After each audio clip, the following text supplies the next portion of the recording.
Ahoy mateys, this is BrickBeard and the moment has finally come. Today we are gonna take the first exclusive look into the Lego room.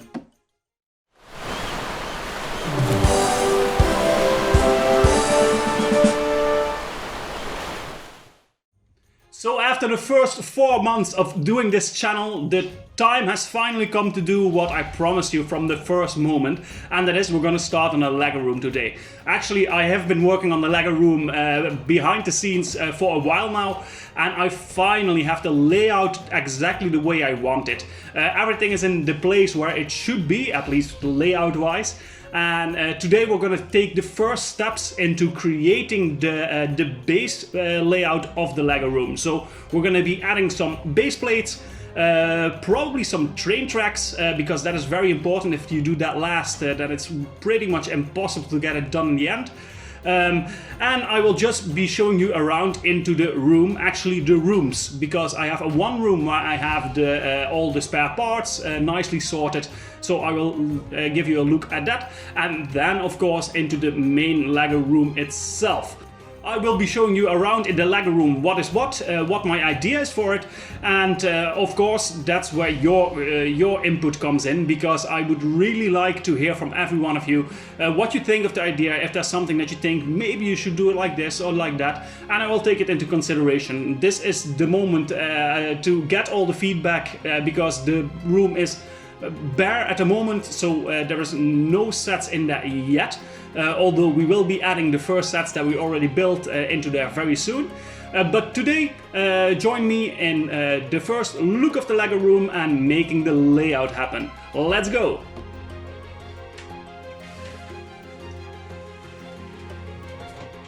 Okay, here we are in the first part of the room. This is my sorting room, so I'm gonna take the camera off and I'm gonna do a first person thing, and I will talk about everything that I'm showing you.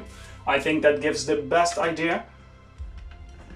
So first of all, on this side, you can see that there's a lot of small little cabinets, little drawers that I use for sorting everything out. So on this side, it's mostly my own private and more the old collection I had from when I was a child, with some stuff that I got over the years added. But this is all sorted per element.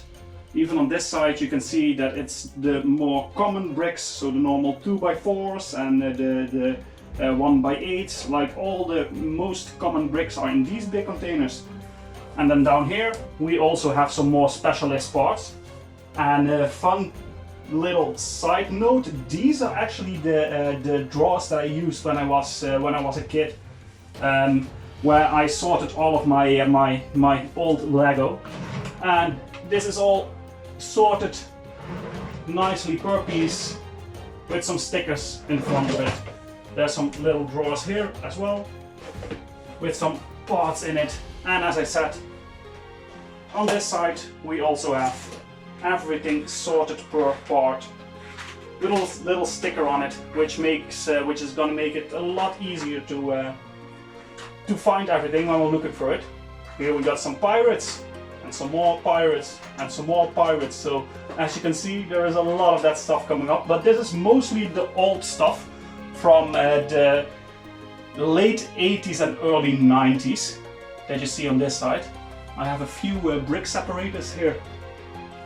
And that's it for this part of the room. As you can see, it's also our washing room and where we do the laundry and stuff. Yeah, but that's it for this room, and now we go on to the room itself. Look at that. So I've been busy last days on getting this done. So all the tables are now put here, stable, and they are ready to be used. I already pre-sorted some of the plates here. So all of these tables are gonna be covered in the base plates, so I have a nice fundament to be working on. All of these tables are connected to each other and to the wall, so they can't go anywhere except for this one in front here. This can actually be moved up and down easily. So my plan is to make sure that this one is not connected too much to the rest of it, because I'm planning to put the winter Christmas village on here, of which I have a lot of sets. But in the winter Christmas season, we really want to display all of those sets in the living room. So it should be easy to take this part of the table off, and it also makes for an easier connection into the middle part. So why did I choose to have this huge gap in the middle? Well, it's actually just so you will be able to either crawl underneath here or take the table away and go into the middle here, so you can really have a 360 workspace, and it will make it a lot easier to reach everything that you want to reach. A bit more on the room itself. So on this side, under the tables, you can see some of the boxes. On this side, it's mostly instruction manuals. Then I have an old aquarium, which I'm planning to also clean up and make really nice with. And I want to display some of the Aqua Zone and Atlantis sets in it.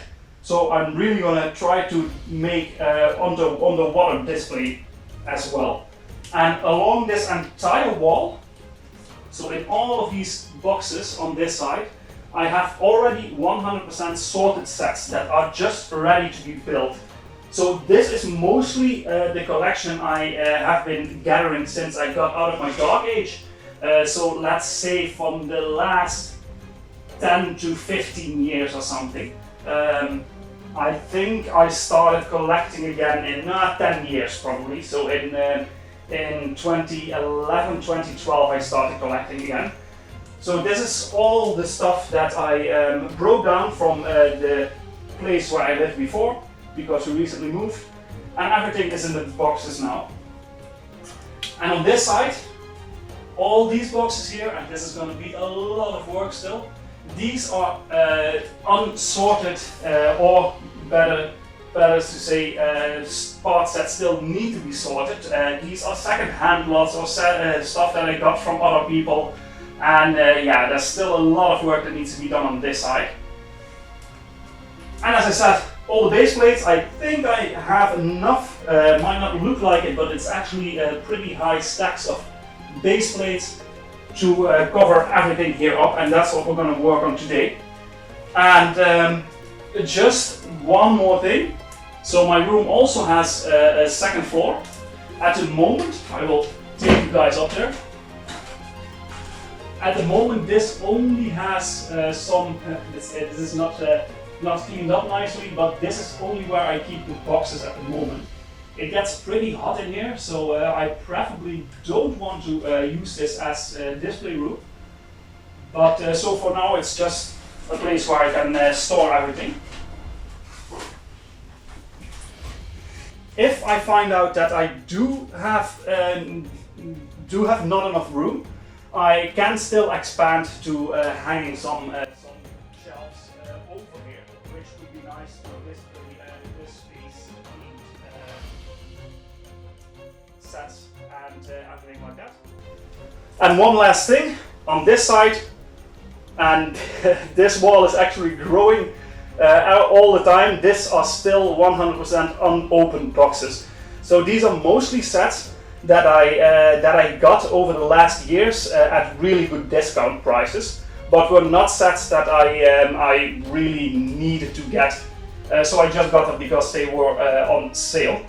So we have some Hidden Side here, some Ninjago, Lego Movie 2, some more Ninjago, Creator, Technic, even a small Star Wars set, some poly bags, and there's one huge one still here, which is the roller coaster, which I didn't have the time to get it done. I got that recently, but it's a set that has been on my that was on my wish list for a long time. And I think another bigger Ninjago set down here. So that's all stuff that's coming up. And if there's anything here that you think, wow, I really want to see that, let me know. And I can start working on this as quickly as possible. So that's the first impression of the Lego room. Let's get a nice view of it behind me here. Now I will put the camera back on the standard, and I will start on putting the base plates and maybe even some train tracks, and I will run that through you, and we will do sort of a speed build in the Lego room here.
So we have the base of the layout ready. I noticed that the camera shut off because I took too long, of course. I will take you through it. So just to give you a bit of an idea of what the plan is. On this side, of course, I'm gonna start with the pirates area with a bit of a beach next to it, a sea on this side, so that will be on the outer end of the display room. I intentionally left a bit of room in the back here because I will probably be building like mountains and some higher buildings on the edge of the city. So that is done on purpose, so I have some room to play around with. But if it doesn't work out, I can still fit the smaller plates in the back there. So from pirates we go to a beachy area, which will probably go into a very small western area. I don't have a lot of the western sets, but I have some of them, so that will be displayed here. From there on we will be going into the city. So of course, as any Lego fan can tell you, everybody has a lot of city area sets, so that will be placed all along the wall. It depends on how far it will stretch on. Then in the back there, where I laid the darker road plates, I will be placing more the horror and the spooky theme, so Hidden Side and Monster Fighters. We have even the Stranger Things set, stuff like that. And in between, I think I will put the haunted house, which will go into a bit of a amusement park area with a roller coaster and the haunted house tower and some other rides. From there on we will be going where we see more of the green. We will be going into the castle and Lord of the Rings themed area, and that will go into probably the Asian style and Ninjago stuff. And in front here, which I said with the table, which I now put it in a way that I can move this table freely without having any problems, this will be the Winter Village area. I'm sure I'm forgetting some stuff that still needs to be placed here. Well, of course, all the space themed things, so I have a lot of Nexo Knights and the older classic space sets. I will probably still need to put some planks to hang them above it, which still will look nicer. And I still need to find a room for the aquarium where I will be displaying the underwater themed stuff. What I will be doing with this corner, I'm not sure yet. But I have been thinking about maybe placing some nice display stands here, where I can also put put some sets more behind glass, so like the friends' apartments, and some sets that don't really go into a display room like that might be placed on there. But I'm still thinking about it. So let's put the camera back here. So that was the first look into the display room. So what did you guys think? If you have any ideas on how I am gonna fill this entire room up, which is gonna be a lot of work, let me know. If you think there's some stuff that you should absolutely do differently and maybe you should try this, let me know. I'm open for all the comments. Now we are still able to arrange a lot of stuff and change a lot of stuff up. Again, a lot of these plates, base plates, will be covered up with complete buildings, so maybe stuff where you can see roads now and you won't see them in the end because I will just place a lot of stuff on top of it, but we'll see. In the meantime, we also have a plan to make something nice along the walls here, maybe a painting with different settings that will fit with the displays. And yeah, I think that's it for now. I'm pretty happy with the first result. I will work on the Lego room in the meantime, of course, so next time you see it I will probably have added some stuff. But for the first time I will add some sets. I will take you through it and I will record it, of course. That is done. So I'm super glad that I finally got the chance to take you on the look for the first views of the rooms. And mainly the Lego room itself, of course, where I will be displaying all the sets. And again, like I said in the beginning of the video, if you have any ideas, just let me know. What do you think of my basic idea of how I'm gonna put everything? Do you think the layout is gonna be big enough? Well, I think so, at least I hope so. I can't imagine it's not. And if there's anything you want to let me know, please leave a comment or write me an email. Everything is welcome to get this project off to a good start. And that's it for today. Thank you guys again for watching. If you didn't already, please subscribe and hit the notification bell and leave a comment and a like, and I will see you guys in the next video.